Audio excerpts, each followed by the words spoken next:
Sud Radio, le Love Conseil. Eh bien, Jean-Charles Bouchou, nous allons parler de l'amour, de l'attachement, de la possession. Voilà. Alors, l'amour, c'est quand même un sentiment très complexe, aux nombreuses couleurs. Mais j'aime bien cette nuance qu'on trouve, vous savez, justement dans le bouddhisme, qui sépare l'amour de l'attachement. Parce que c'est finalement assez simple à comprendre. L'amour, c'est tout ce qui nous apporte de la joie dans une relation, du plaisir bien sûr, mais aussi de la sérénité. En tout cas, c'est quelque chose qui nous fait du bien. Et quand on est dans une relation affective d'amour, ça apporte de la plénitude, de la sécurité. Ça permet de bien vivre nos passions, notre travail, enfin de mieux vivre tout court.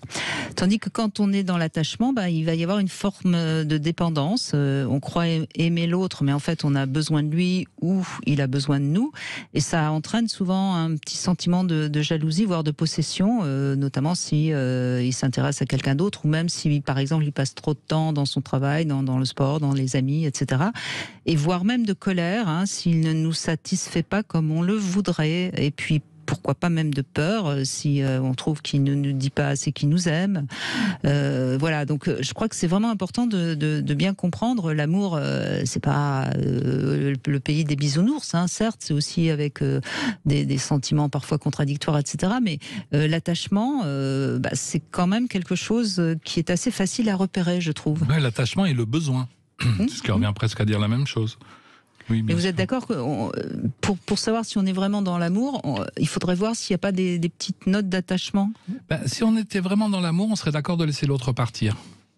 Par exemple. La jalousie est assez antinomique, je trouve, avec l'amour. Je suis complètement d'accord avec ça. En même temps, je le comprends, parce que je peux être jaloux, je sais ce que c'est de quelqu'un à qui je suis attaché, effectivement.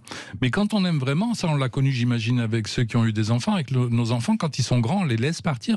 On est heureux de les voir partir, on se dit qu'on leur a donné ce qu'il fallait, et en même temps qu'on est triste. En même temps qu'on est triste. On les laisse pas toujours partir si facilement. On devrait.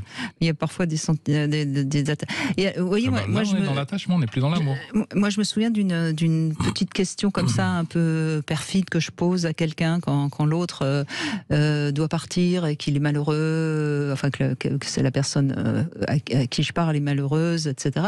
Je lui dis toujours, mais tu préfères qu'il s'en aille pour une autre, ou tu préférerais qu'il meure?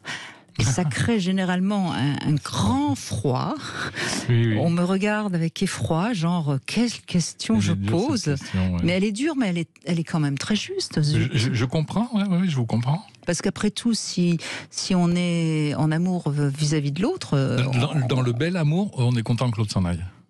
En content que l'autre s'en aille, je n'irai pas jusque-là. On va l'accompagner. Mais en tout cas, on accepte. Et c'est ce que j'ai connu avec mes enfants, puis je l'ai connu avec des personnes aussi. On accepte en tout cas. On accepte en tout cas que l'autre s'en aille. Oui. Oui, il n'y a pas d'attachement. Et puis le bel amour, à la fin, c'est quand même quelque chose d'assez inconditionnel.